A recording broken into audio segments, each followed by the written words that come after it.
Assalamualaikum warahmatullahi wabarakatuh. Salam sejahtera untuk kita semua. Om Swastiastu, Namo Buddhaya, salam kebajikan.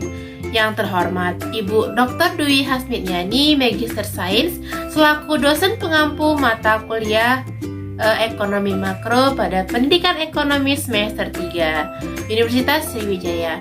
Dan halo semuanya, perkenalkan nama saya Aulia F.Dia Ikhtiari selaku moderator dari kelompok 10. Dan pada video pembelajaran kali ini kami dari kelompok 10 ingin mempresentasikan hasil presentasi kami mengenai perdagangan luar negeri, proteksi, dan globalisasi.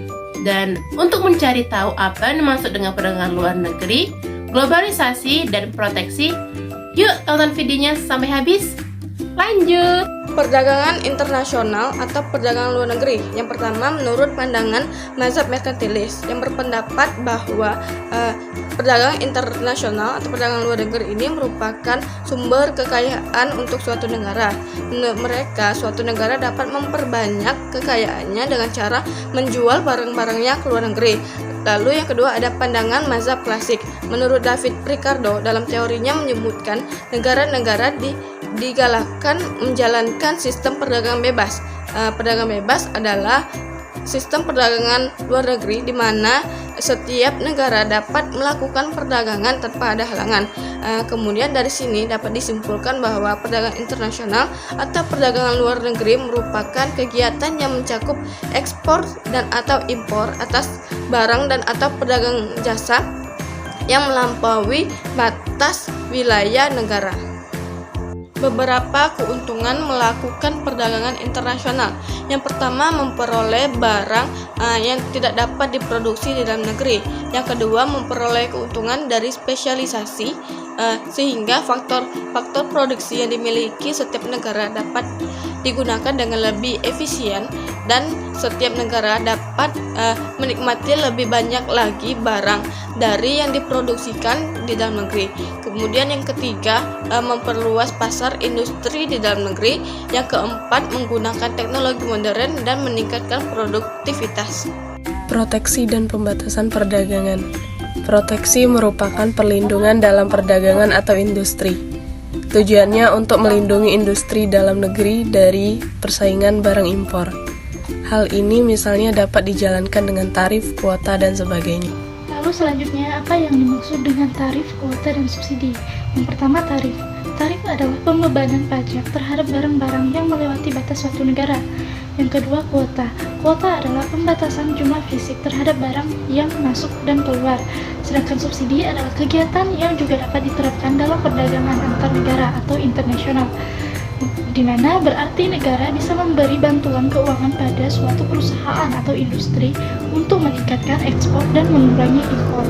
Dan selanjutnya mengenai faktor-faktor yang mendorong proteksi, yaitu yang pertama, mengatasi masalah deflasi dan pengangguran. Perkembangan ini juga dapat mengurangi ekspor dari negara yang bersangkutan atau impornya yang semakin besar. Dan selanjutnya yaitu mendorong perkembangan industri baru. Dalam hal ini, proteksi bertujuan agar industri yang baru didirikan dapat berkembang dan akhirnya dapat bersaing dengan para pedagang luar negeri. Dan yang ketiga ada mendiversifikasi perekonomian.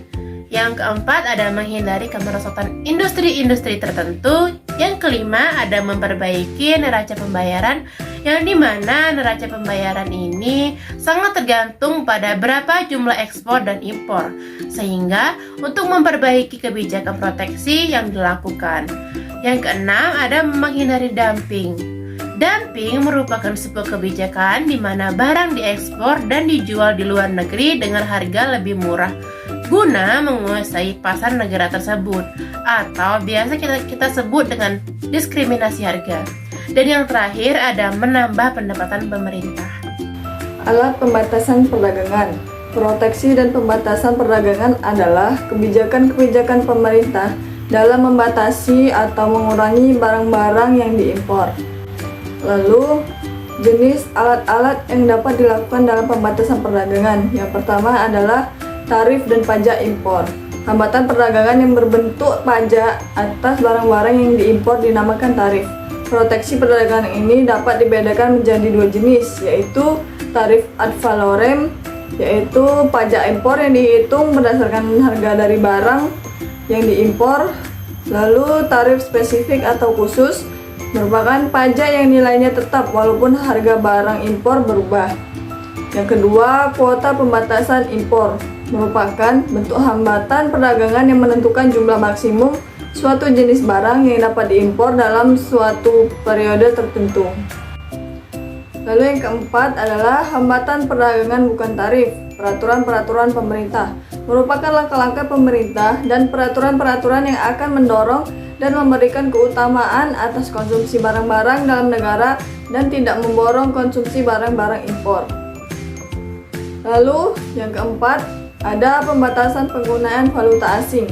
Ada beberapa cara untuk membatasi penggunaan valuta asing untuk tujuan mengimpor.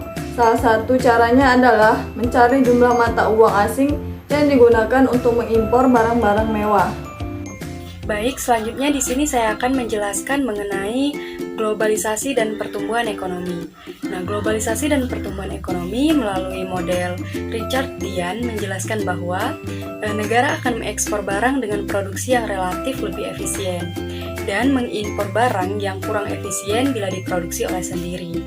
Nah, suatu negara akan berspesialisasi dalam produksi barang yang bisa dihasilkannya relatif efisien, di mana negara tersebut memiliki keunggulan yang komparatif. Ini menurut Budiono tahun 1989. Globalisasi dan pertumbuhan ekonomi. Globalisasi dan pertumbuhan ekonomi dapat didefinisikan sebagai peningkatan saling ketergantungan dalam keadaan dan kegiatan ekonomi di antara berbagai negara. Globalisasi dan pertumbuhan ekonomi melalui model Ricardian menjelaskan bahwa negara akan mengimpor dan memproduksi barang yang relatif lebih efisien dan mengimpor barang yang kurang efisien bila diproduksi sendiri. Suatu negara akan berspesialisasi dalam produksi barang yang bisa dihasilkannya relatif lebih efisien atau di mana negara tersebut memiliki keunggulan komparatif. Budiono 1989. Baik, selanjutnya di sini saya akan menjelaskan faktor-faktor yang mewujudkan globalisasi. Nah, globalisasi bukanlah suatu keadaan yang baru dalam hubungan ekonomi luar negeri. Proses globalisasi telah bermula semenjak beberapa abad yang lalu ketika negara-negara Eropa menjelajahi daerah-daerah baru di benua Amerika, Australia, dan New Zealand, dan melakukan penaklukan dan penjajahan di berbagai kawasan Asia dan Afrika. Nah, pengertian globalisasi terutama dikaitkan kepada perkembangan ekonomi dunia dan hubungan ekonomi luar negeri yang berlaku semenjak akhir tahun 1970-an. Nah, semenjak masa tersebut, tingkat ketergantungan di antara berbagai negara menjadi semakin tinggi. Keadaan ini disebabkan oleh beberapa faktor berikut. Yang pertama, perkembangan politik dunia. Yang kedua, semakin pentingnya praktek pasaran bebas. Yang ketiga, perkembangan perusahaan multinasional. Yang keempat, berkembangnya investasi keuangan ke berbagai negara. Dan yang kelima, kemajuan teknologi dalam bidang teknologi informasi dan pengangkutan. Nah, mungkin demikian yang dapat saya sampaikan. Selanjutnya akan dilanjutkan oleh rekan kelompok kami. Terima kasih. Kebaikan dan keburukan globalisasi bagi ekonomi. Kebaikan yang pertama, produksi dunia dapat ditingkatkan. Kedua, meningkatkan kemakmuran masyarakat dalam suatu negara. Yang ketiga, meluaskan pasar untuk hasil produksi dalam negeri. Yang keempat, dapat memperoleh lebih banyak modal dan teknologi yang lebih baik. Yang kelima, menyediakan dana tambahan untuk pembangunan ekonomi. Keburukan dari globalisasi yaitu yang pertama, menghambat pertumbuhan sektor industri manufaktur. Yang kedua, memperburuk keadaan neraca pembayaran. Yang ketiga, sektor keuangan semakin tidak stabil. Yang keempat, memperbudak prospek pertumbuhan ekonomi jangka panjang. Baik, kita sudah sampai nih di ujung video pembelajarannya. Bagaimana? Apakah kalian sudah mengetahui apa yang dimaksud dengan perdagangan luar negeri, proteksi, dan globalisasi. Semoga pada video pembelajaran ini kita bisa lebih memahami ketiga hal tersebut ya. Dan semoga bermanfaat. Sampai jumpa di video selanjutnya. Wassalamualaikum warahmatullahi wabarakatuh.